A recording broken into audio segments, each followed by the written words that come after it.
escape as well. He was enjoying exquisite relief with virtually no guilt. Lady Felicity went stiff as a board at his despotic dismissal of her objections.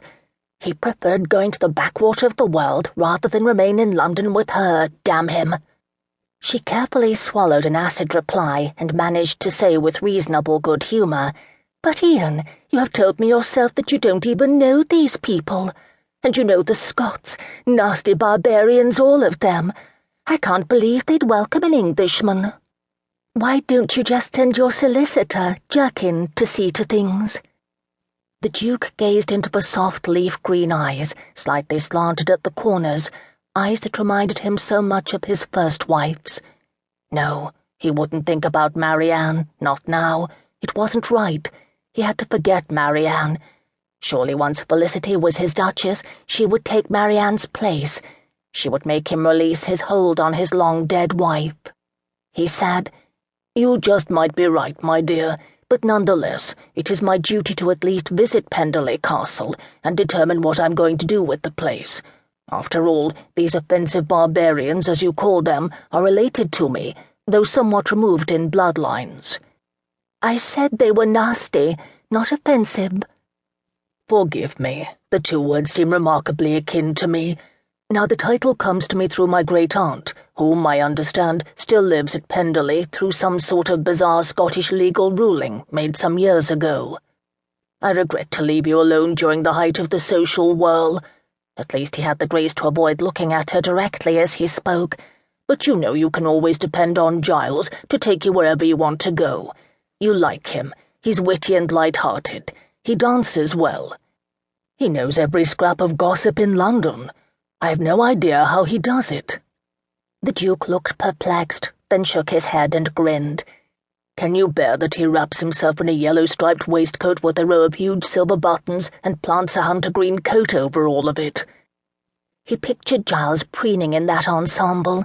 He'd called him a peacock with his tail feathers all plumed out, but his cousin had only punched his arm and told him he was too stolid in his dress, an absolute bore as a matter of fact. It would have come as a drop-dead shock to the Duke to learn that Lady Felicity held Giles in fashionable esteem and believed his mode of dress far more elegant than the overly simple styles the Duke wore.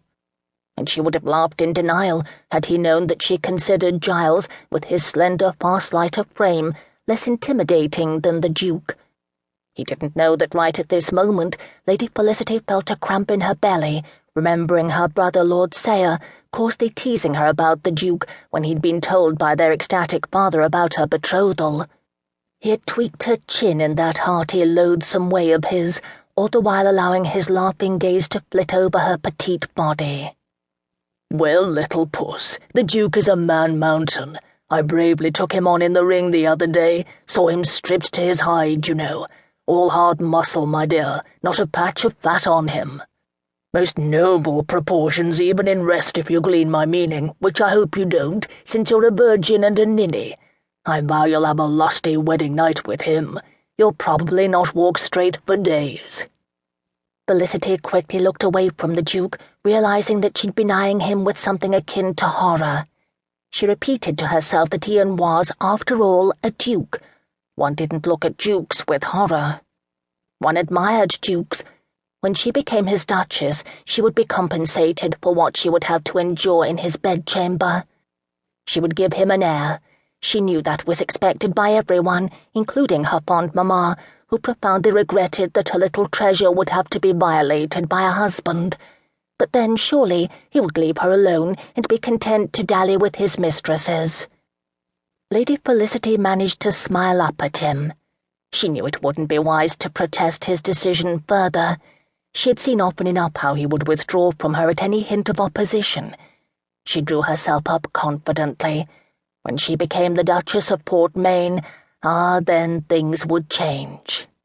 She managed to keep her smile firmly in place. "You know I'll miss you dreadfully, Ian." The Duke rose from the pale brocade settee and clasped her small hands between his large ones. "I'll miss you too, my dear. I'm delighted that you understand my reasons. I shan't be gone long, you'll see." Lady Felicity didn't understand his reasons at all, but she held her tongue.